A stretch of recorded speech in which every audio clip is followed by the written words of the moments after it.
বৈষম্যহীন দেশ গড়ার প্রত্যয় নিয়ে আমাদের এগিয়ে যেতে হবে।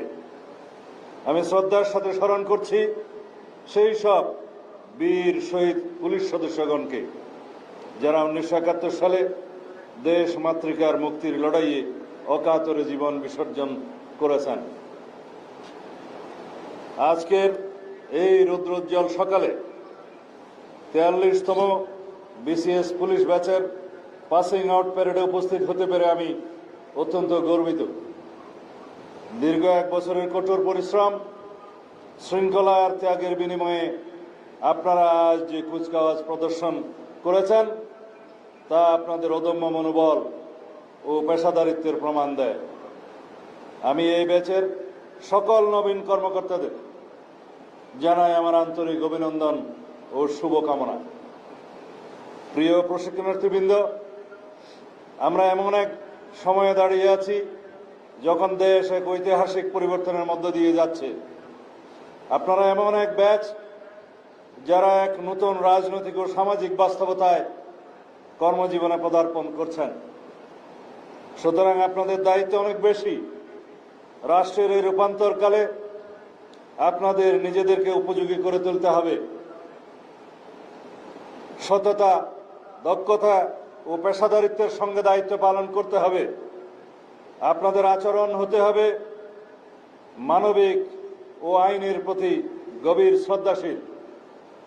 মনে রাখতে হবে চেইন অফ কমান্ড, শৃঙ্খলা, আনুগত্য ও সমন্বিত নেতৃত্বই একটি বাহিনীর শক্তির মূল ভিত্তি। প্রিয় এসপি প্রফেশনালগণ, আপনারা সমাজে ন্যায় বিচার ও আইনের শাসন প্রতিষ্ঠায় এক গুরুত্বপূর্ণ পরিবর্তনের সৈনিক। আপনার আইনের প্রতি অবিচল আস্থা ও দেশের নাগরিকদের প্রতি দায়িত্ব ও জবাবদিহিতাই হবে আপনাদের কর্মের মূল ভিত্তি।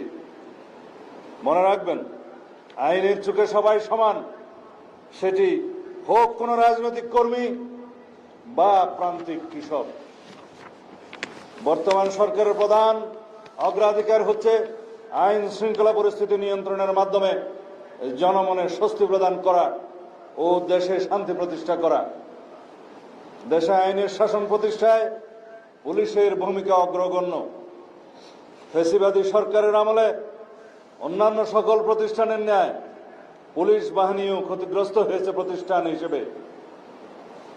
সেই সময়ের ভঙ্গুর অবস্থা থেকে ক্রমান্বয়ে পুলিশ আজকের এই পর্যায়ে উন্নীত হয়েছে।